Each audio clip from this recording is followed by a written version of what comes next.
एक गांव में रामू नाम का लड़का रहता था। वह बात बात पर चिढ़ जाता, दूसरों पर झुंझला उठता और बहुत गुस्सा किया करता था। उसके परिवार वाले उसके गुस्सा को लेकर चिंतित थे। राम जैसे जैसे बड़ा हो रहा था, उसकी ये एक गलती बढ़ती जा रही थी। वह बहुत ही गुस्सैल था।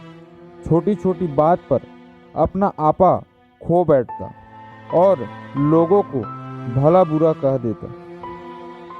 उसकी इस आदत से परेशान होकर एक दिन उसके पिता ने उसे किलो से भरा हुआ एक थैला दिया और कहा कि अब जब भी तुम्हें गुस्सा आए तो तुम इस थैले में से एक कील निकालना और बाड़े में ठोक देना।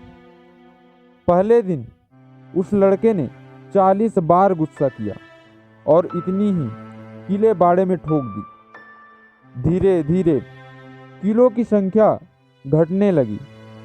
उसे लगने लगा कि कीलें ठोकने में इतनी मेहनत करने से अच्छा है कि अपने क्रोध पर काबू किया जाए। और अगले कुछ हफ्तों में उसने अपने गुस्से पर बहुत हद तक काबू करना सीख लिया। एक दिन ऐसा आया कि उस लड़के ने पूरे दिन में एक बार भी अपना आपा नहीं खोया।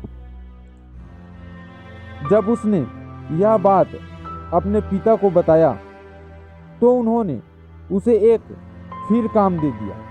उन्होंने कहा कि अब हर उस दिन जिस दिन तुम एक बार भी गुस्सा ना करो, इस बाड़े में से एक कील निकाल देना। लड़के ने ऐसा ही किया और बहुत समय बाद वो दिन भी आ गया जब लड़के ने बाड़े में लगी आखिरी कील भी निकाल दी और अपने पिता को खुशी से ये बात बताई।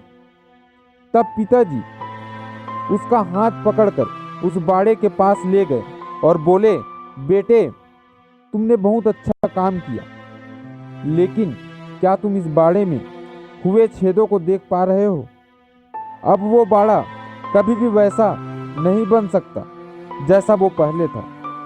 जब तुम क्रोध में कुछ कहते हो तो वो शब्द भी इसी तरह सामने वाले व्यक्ति पर गहरे घाव छोड़ जाते हैं।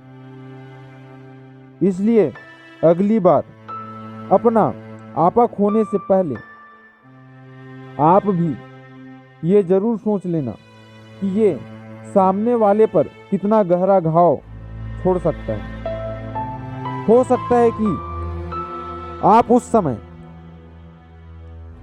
आपको आपका गुस्सा जायज लगे, लेकिन ये भी हो सकता है कि बाद में आपको अत्यधिक पश्चाताप के बावजूद भी सुकून न मिले। तो दोस्तों, गुस्सा और क्रोध से हमेशा हमारा ही नुकसान होता है। महान श्री गौतम बुद्ध ने कहा है कि तुम अपने क्रोध के लिए दंड नहीं पाओगे, तुम अपने क्रोध द्वारा दंड पाओगे।